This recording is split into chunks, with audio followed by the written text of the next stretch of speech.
Hello everyone, welcome to exam pass academy. स्वागत है आप सभी का इस चैनल में।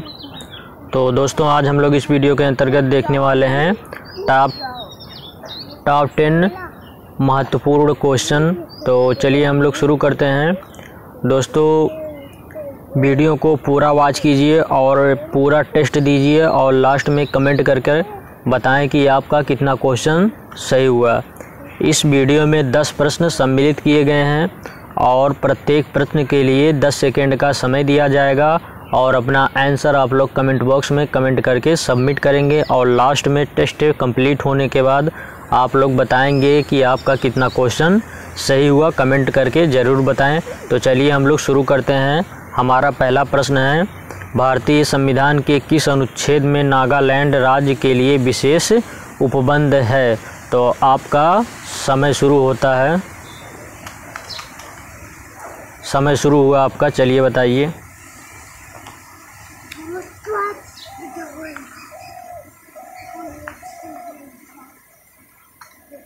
तो समय आपका समाप्त हुआ। तो इसमें कौन सा आंसर सही रहेगा?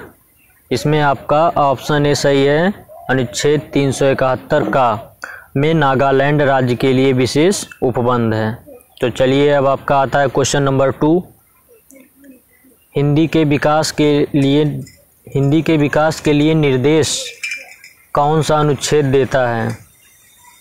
या डायरेक्ट सीधे कह सकते हैं कि कौन सा अनुच्छेद हिंदी के विकास से संबंधित है? तो आपका समय शुरू होता है। आंसर दीजिए सब लोग।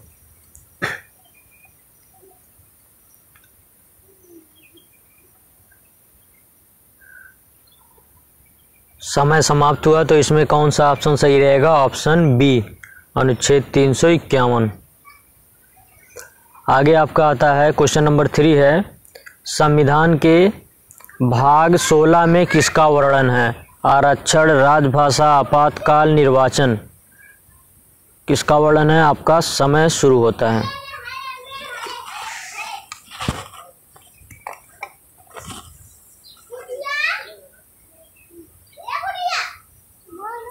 समय समाप्त हुआ। इसमें आपका सही रहेगा ऑप्शन ए, आरक्षण।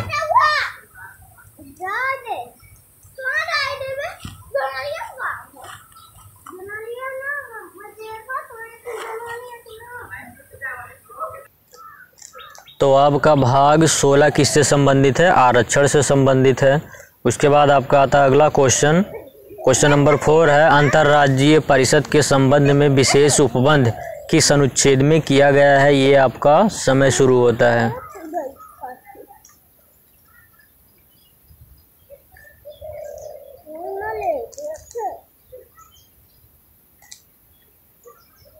समय समाप्त हुआ। तो इसमें कौन सा ऑप्शन सही रहेगा? Option D, 363।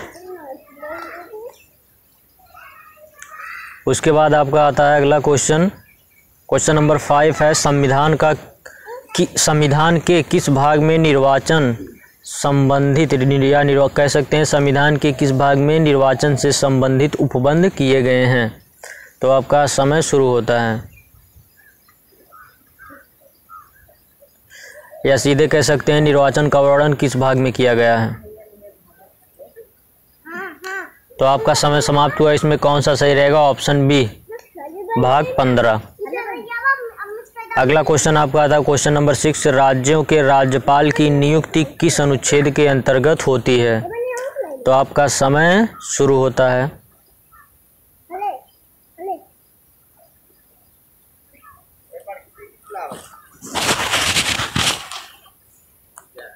समय समाप्त हुआ। तो क्या इसमें सही रहेगा? इसमें आपका सही रहेगा ऑप्शन डी। ऑप्शन डी इसमें सही रहेगा।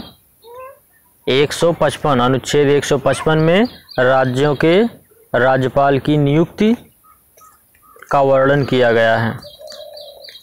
या इस तरह से कह सकते हैं अनुच्छेद 155 राज्यपाल की नियुक्ति से संबंधित है। अगला क्वेश्चन आपका आता है क्वेश्चन नंबर 7 है, संसद में प्रयोग की जाने वाली भाषा का प्रबंध किस अनुच्छेद में किया गया है? ये आपका समय शुरू होता है। ध्यान रखना, ये जो भाषा इसमें इस क्वेश्चन में जिस भाषा का वर्णन है वह संसद में प्रयोग की जाने वाली भाषा है। तो आपका समय समाप्त हुआ। तो इसमें आपका सही रहेगा अनुच्छेद 120। ठीक है। अगला क्वेश्चन आपका आता है, उच्चतम न्यायालय से परामर्श करने की शक्ति राष्ट्रपति को किस अनुच्छेद में प्राप्त है? तो आपका समय शुरू होता है।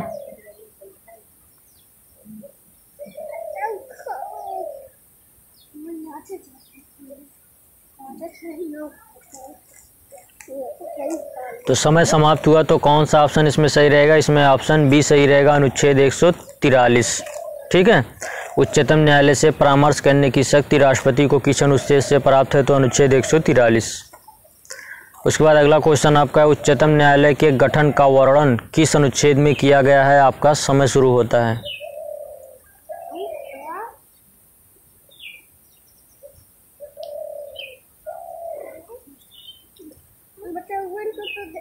समय समाप्त हुआ। तो कौन सा ऑप्शन इसमें सही रहेगा? इसमें आपका सही है ऑप्शन ए, अनुच्छेद 124।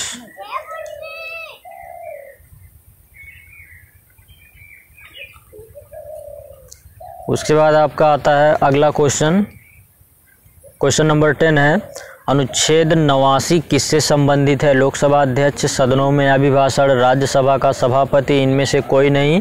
आपका समय शुरू होता है।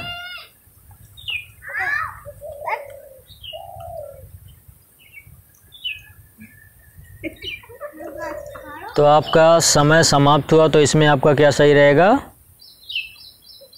इसमें सही रहेगा राज्यसभा का सभापति और उपसभापति, इनका वर्णन किया गया है अनुच्छेद 89 में।